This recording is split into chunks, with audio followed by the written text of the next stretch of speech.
আসসালামু আলাইকুম। Skyle and software সলিউশনসের ওয়েব ডিজাইন বেসিক কোর্সে আপনাদের স্বাগত জানাচ্ছি। আজকে HTML 2 নম্বর পার্ট। গত ভিডিওতে আমরা দেখেছি কীভাবে একটা HTML ফাইল তৈরি করে তা এডিটরে নিয়ে আসতে হয়। আজকে আমরা দেখব HTML বেসিক যে ট্যাগগুলো আছে, যেগুলো ব্যবহার না করলে নয়, সেই ট্যাগগুলো ব্যবহার দেখব আজকে আমরা। তো HTML এ দুইটা ট্যাগ আছে বলেছিলাম, একটা ওপেনিং ট্যাগ, একটা ক্লোজিং ট্যাগ। তো প্রথমে আমরা সেই ক্লোজিং ট্যাগ এবং ওপেনিং ট্যাগটা দেখে নিই। দুইটা চিহ্ন, একটা গ্রেটার দেন একটা স্মল লেস দেন একটা গ্রেটার দেন, এই দুইটা চিহ্ন মিলে যে ট্যাগ তৈরি হলো, এটা হচ্ছে আমাদের ওপেনিং ট্যাগ। আর হচ্ছে যে greater than, less than, greater slash and greater than, এই দুইটা মিলে যে যেটা তৈরি হলো, এটা হচ্ছে আমাদের ক্লোজিং ট্যাগ। তো অনেক ক্ষেত্রে অনেক ট্যাগের ক্লোজিং ট্যাগটা এভাবে থাকে না, ওটা শুধু ওটা স্ল্যাশ দিয়ে ব্যবহার করা হয়, সেটা আমরা পরে দেখাই দেবো। তো কখন আমরা মূল সিনট্যাক্সটাই চলে যাই। তো আমি যেহেতু ভিএস কোড ইউজ করছি, আমি শর্টকাট একটা ইউজ করবো, যে শিফট ধরে কিবোর্ডের উপরে যে ওয়ানটা আছে ওটা চাপ দিলে একটা এক্সক্লেমেটরি চিহ্ন শো করবে। ওটাতে দেখতে পাবেন যে একটা সাজেস্ট করেছে, এটা হচ্ছে HTML এর সিনট্যাক্স। এই সাজেস্টটাতে আমরা ইন্টার ক্লিক করলে এটা আমরা একটা পেয়ে গেছি, সিনট্যাক্স HTML সিনট্যাক্স পেয়ে গেছি। তো ডক টাইপ, এই ডক টাইপটা কি? আসলে এই ডক টাইপটা ব্যবহার করা বোঝানোর কী ধরনের ডকুমেন্ট সেটা বোঝানোর জন্য ডক টাইপ ব্যবহার করা হয়। এটা যে একটা HTML ডকুমেন্ট, সেটার জন্য এই ডক টাইপটা ব্যবহার করা হয়েছে। তারপর হচ্ছে যে HTML এর দেখেন হেডিং ট্যাগ এবং ওপেনিং ট্যাগ এবং ক্লোজিং ট্যাগ দুইটাই আছে। তো এই HTMLটা ব্যবহার করার কারণ হচ্ছে যে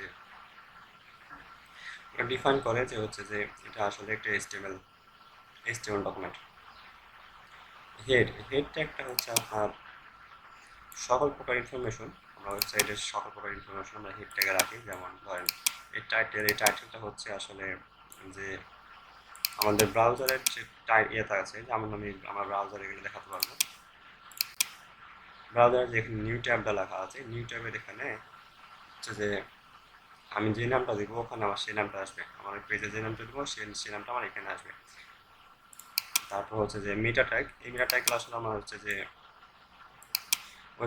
ওয়েবসাইট ইনফরমেশন, এগুলো হচ্ছে যে আপনার মিটাটা HTML এর মিটাটা এগুলো মিটা ইনফরমেশন। টাইটেলটা তো বললাম। এবার হচ্ছে বডি, এই বডিটা হলো আমাদের ওয়েবসাইটের ভিউ। আমরা যে কোনো যাই লিখি সব কিছু আমাদের এই বডির মধ্যে লিখতে হবে। এই বডির মধ্যে লিখলে আমরা ওয়েবসাইটে সব ভিউ পাবো। এটা হচ্ছে ডকুমেন্টের বডি, সেটা হচ্ছে এই বডি ট্যাগ দিয়ে বোঝাতে হয়। তো বডি ট্যাগটা যদি আমি আরেকবার বোঝাই, তো হচ্ছে যে এটা আমার টাইটেল, এখানে যত কিছু আছে এগুলো হচ্ছে যে আমার ভিউ, এটা হচ্ছে আমার বডি ট্যাগের মধ্যে আছে, এই সবগুলো আমার বডি ট্যাগের মধ্যে আছে। তাছাড়া আরও কিছু ট্যাগ আছে।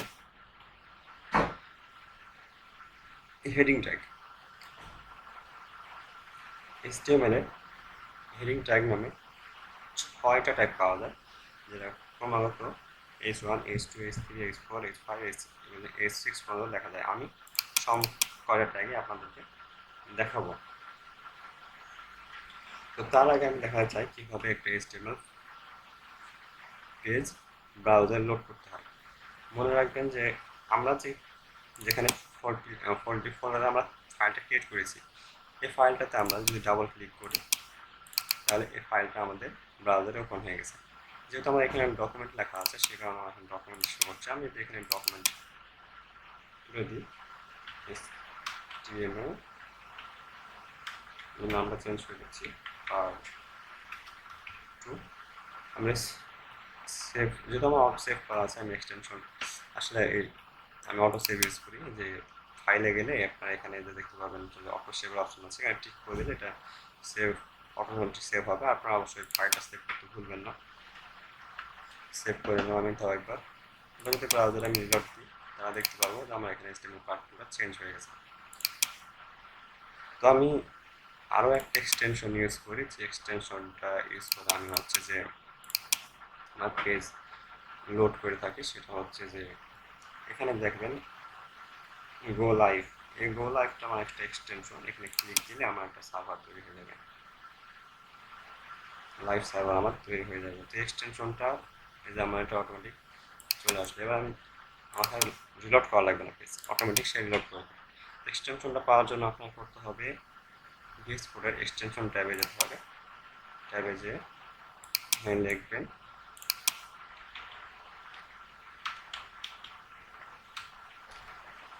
Live server. প্রথমে যেটা আসবে এটা এটা ইনস্টল করে নিলে, আমাদের ইনস্টল করা আছে, ইনস্টল করে নিলে এটা এখানে শো করবে।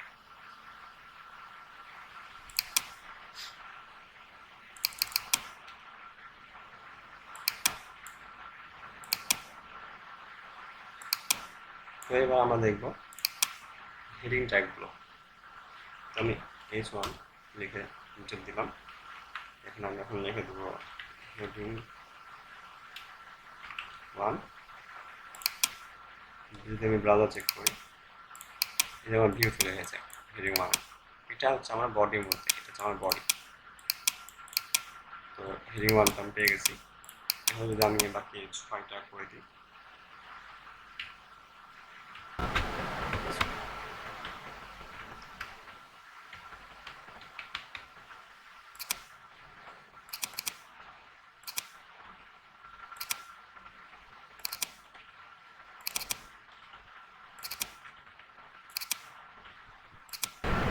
আমার 6টা ট্যাগ লেখা হয়ে গেছে। এবার আমি দেখবো তো 6টা ট্যাগ আমার বডিতে কীভাবে শো করছে। দেখুন আমার 6টা ট্যাগ এভাবে শো করছে আমার। এটা হচ্ছে আমার হেডিং 1, হেডিং 2, হেডিং 3, হেডিং 4 এবং হেডিং 5, হেডিং 6। এগুলো আমার 6টা হেডিং ট্যাগ ক্রমাগত ছোট হয়ে আসছে। এবার আমি দেখবো পি ট্যাগ। আসলে পি ট্যাগটা আসলে আমরা ব্যবহার করে থাকি আমাদের প্যারাগ্রাফের জন্য। কি দিলাম আসলে প্যারাগ্রাফ বোঝাই। আমি এখানে পি লিখে দিলাম। এবার আমি এখানে যদি কিছু লিখি, তাহলে আমাদের একটা প্যারাগ্রাফ ট্যাগ, একটা প্যারাগ্রাফ আকারে চলে এসেছে। আমি যদি আরো বড় করতে চাই, সেক্ষেত্রে আরো বড় আসবে।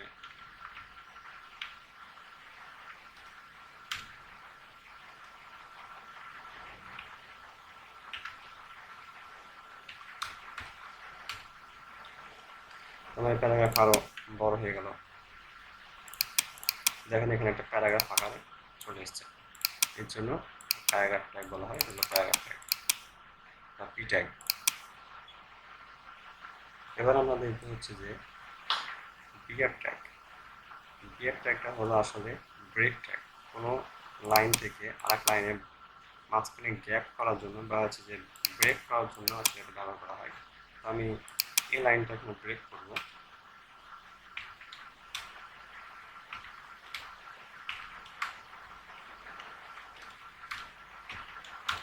যেমন 3টা ব্রেক ট্যাগ দিলাম, অবশ্যই আমার এখানে লাইন ভাঙা উচিত। এই যে আমার লাইনটা আলাদা হয়ে গেছে। এটার জন্য হচ্ছে যে আমরা বিয়ার ট্যাগ ব্যবহার করে থাকি। এখানে আমাদের ব্রেক ট্যাগ। এবার আমরা দেখবো যে কীভাবে HTML একটি লাইন নিয়ে আসতে হয়। সেজন্য আমরা ব্যবহার করবো হচ্ছে যে এই ট্যাগ। এটা একটা আমাকে হরিজন্টালি একটা লাইন দিবে। এই যে লাইনটা আসছে, এই লাইনটা হচ্ছে আমাদের এই ট্যাগ, হরিজন্টাল লাইন। এবার আমরা দেখবো হচ্ছে যে কিভাবে কমেন্ট আউট করতে হয়, কিভাবে একটা কমেন্ট লিখতে হয়। বিয়ার ট্যাগ ফর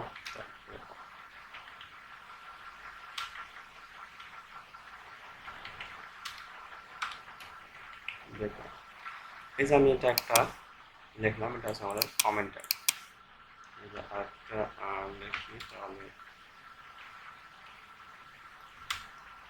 পারবেন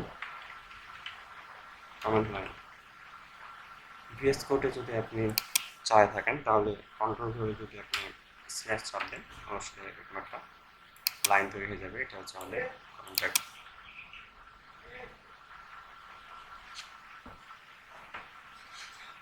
কমেন্ট ট্যাগ কখনো ব্রাউজারে শো করে না। যদি আমি ব্রাউজারে যাই দেখতে পাবেন যে এখানে কোনো শো করেনি, ব্রাউজারে কোনো কিছু কমেন্ট লাইন কখনো ব্রাউজারে শো করে না। তো আজকের ভিডিও এই পর্যন্ত। ভিডিও বেশি বড় হয়ে যাচ্ছে। তো যারা আমার চ্যানেল নতুন থাকেন তারা অবশ্যই লাইক এবং সাবস্ক্রাইব করে দেবেন। আল্লাহ হাফেজ।